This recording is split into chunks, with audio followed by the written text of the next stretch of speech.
வணக்கம். இது வஞ்சமலர் தமிழ் கிரியேஷன்.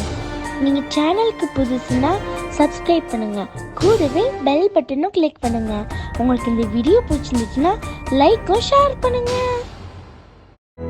பொங்கல் பண்டிகை உலக மக்கள் அனைவராலும் சிறப்பாக கொண்டாடப்படும் ஒரு பண்டிகையாகும். பொங்கல் பண்டிகையின் கடைசி நாளான காணும் பொங்கலை எப்படி கொண்டாடுவது, அன்றைய நாளில் என்னென்ன செய்வது என்பதை பார்ப்போமா? வஞ்சமலர் தமிழ் கிரியேஷனின் இனிய வணக்கங்கள். காணும் பொங்கலை கன்னி பொங்கல் அல்லது கணு பொங்கல் என்று அழைப்பார்கள்.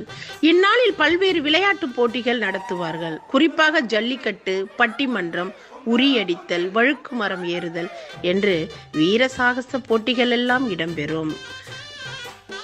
பெண்கள் பொங்கல் வைக்கும்போது புது பானையில் மஞ்சள் கொத்தினை கட்டி பொங்கல் வைப்பார்கள். பொங்கல் வைத்து முடிந்தவுடன் அந்த புது பானையில் கட்டி இருக்கக்கூடிய மஞ்சள் கொத்தினை எடுத்து தீர்க்க சுமங்கலிகள் 5 கையில் கொடுத்து ஆசி பெற்று அதனை கல்லில் இழைத்து முகத்திலும் பாதத்திலும் பூசிக்கொள்வார்கள். அடுத்ததாக கன்னி பொங்கல்.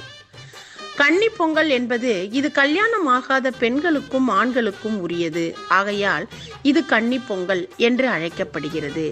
கல்யாணமாகாத இளம் வயது பெண்கள் எல்லோரும் வெள்ளை துணியால் மூடப்பெற்ற தாம்பூலங்களை எடுத்துக்கொண்டு மாலை நேரத்தில் ஓரிடத்தில் கூடுவார்கள்.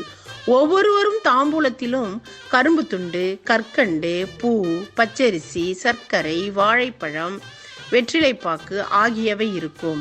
எல்லோரும் கும்மி அடித்து பாடல்களை பாடியபடியே ஊரில் உள்ள ஆற்றங்கரையிலோ குளத்தங்கரையிலோ ஏரிக்கரையிலோ ஏதாவது ஒன்றில் நோக்கி செல்வார்கள். அங்கு கற்பூரம் ஏற்றி கடவுளை வழிபாடு செய்து விரைவில் திருமணம் நடக்க வேண்டும் என்று வேண்டிக் கொள்வார்கள்.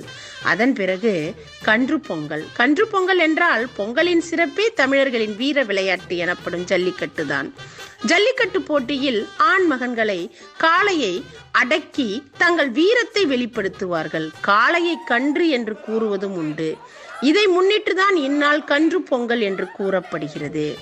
அதன் பிறகு கணுப்பிடி. கணுப்பிடி என்பது இந்நாளின் சிறப்பு. இது உடன் பிறந்த சகோதரர்கள் நலமும் வளமுமாய் வாழ சகோதரிகள் செய்யும் ஒரு சிறந்த நோன்பாகும். 2 வாழை இலைகளை கிழக்கு முகமாய் ஆற்றங்கரையிலோ அல்லது வீட்டு மொட்டை மாடியிலோ கோலமிட்டு அதன் மீது வைக்க வேண்டும். முதல் நாள் பொங்கிய சாதத்தில் மஞ்சள் பொடி தூவி மஞ்சள் சாதம் கொஞ்சமும், குங்குமம் கலந்த சிவப்பு சாதம் கொஞ்சமும், வெள்ளையாய் பால் சாதம் கொஞ்சமும், வெல்லம் சேர்த்த சர்க்கரை பொங்கல் கொஞ்சமும், தயிர் சேர்த்த தயிர் சாதம் கொஞ்சமும் என 5 வகை அன்னங்களை தயாரித்து கொள்ள வேண்டும். ஒவ்வொன்றிலும் 5 அல்லது 7 பிடி எடுத்து இலையின் மீது வரிசையாக வைக்கும் போது காக்கா பிடி வச்சேன், கணு பிடி வச்சேன் என்று காக்காய்க்கு எல்லாம் கல்யாணம், கூட பிறந்த சகோதரர்கள் என்னாலும் குறைவில்லாமல் சந்தோஷமாய் வாழணும் என்று சொல்லிக்கொண்டே வைக்க வேண்டும். பிறகு தீபம் ஏற்றி ஆரத்தி எடுத்து அதனை காற்றில் கரைத்து விட வேண்டும். இந்நாளில் உடன் பிறந்தவர்களை அழைத்து விருந்து கொடுத்து அவர்கள் தரும் அன்பளிப்பை எல்லாம் பெற்றுக்கொள்ள வேண்டும். இப்பண்டிகையின் சிறப்பே உற்றார் உறவினர்கள் நண்பர்களை காணுதல் மற்றும் பெரியோர் ஆசி பெற்று தங்கள் அன்பையும் உணவு பண்டங்களையும் பகிர்ந்து கொள்வது. அதாவது வீட்டில் இருக்கும் வயதுக்கு மூத்தவர்கள் கால்களில் விழுந்து ஆசி பெற்று கொள்வது ஆகியவையெல்லாம் நடைபெறும்.